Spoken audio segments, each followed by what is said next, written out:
In the heart of the Ghanaian savannah, where the sun shines bright and the trees whisper ancient tales, there lived a clever trickster named Anansi. You may have heard of him, small but mighty, and always one step ahead.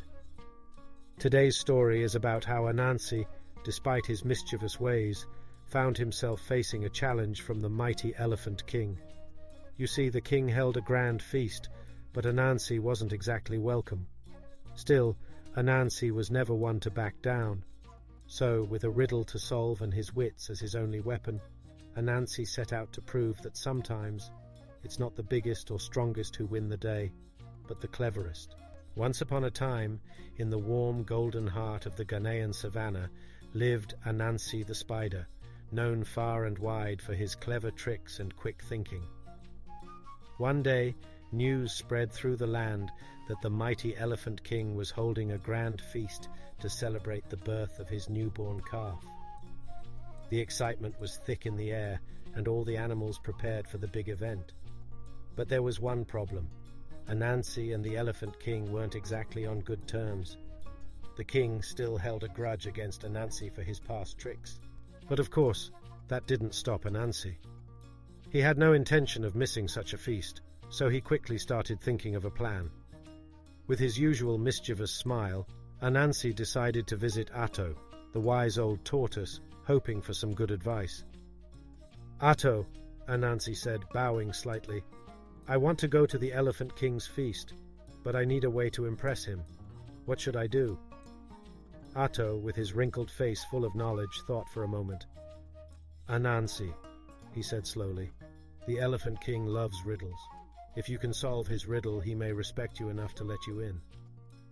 Anansi's curiosity grew. "What's the riddle?" he asked eagerly. Atto spoke in his wise way. "In the morning, it walks on 4 legs, at noon on 2, and in the evening on 3.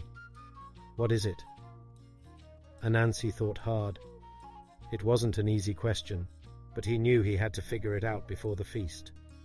Determined to find the answer, Anansi went to ask the smartest animals in the forest.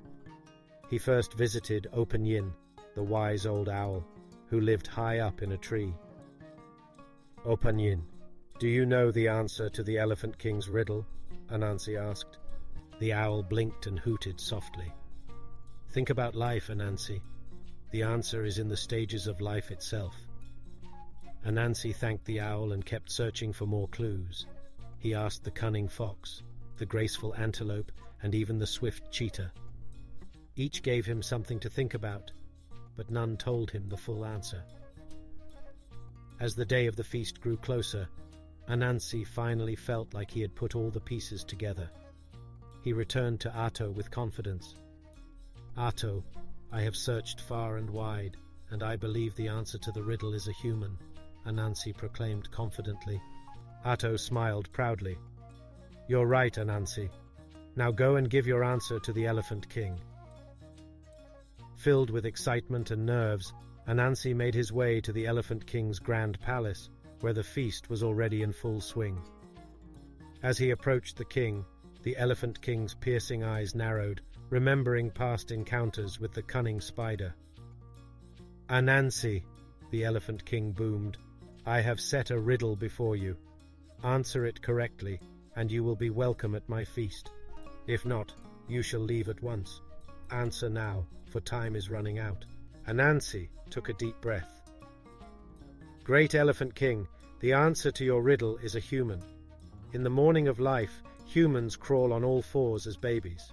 At noon, they walk on 2 legs, which is when they are adults. And in the evening, when they are old, they use a cane, which becomes their 3rd leg." The Elephant King's eyes widened. He hadn't expected Anansi to get it right. "You have answered correctly," the king said, his voice filled with surprise. "You may join the feast, Anansi." The other animals gasped. Anansi had outsmarted the mighty Elephant King once again.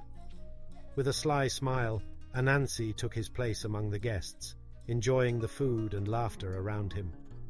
Later, as the party continued, the Elephant King approached Anansi. "You have proven that you're more than just a trickster. You are wise, and your cleverness has brought us together today. Let us set aside our old quarrels and work toward friendship." Anansi nodded, his eyes still twinkling with that familiar mischief. "Yes, Elephant King. Let's leave the tricks behind and move forward with wisdom." And so the feast went on, filled with joy, stories, and unity.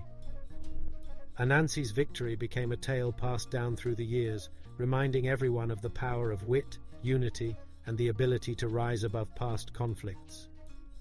In the retelling of How Anansi Outwitted the Elephant King, the people found inspiration to resolve their own disputes and build bridges of understanding. They learned that even the mightiest adversaries could be overcome through cleverness, respect, and a willingness to find common ground.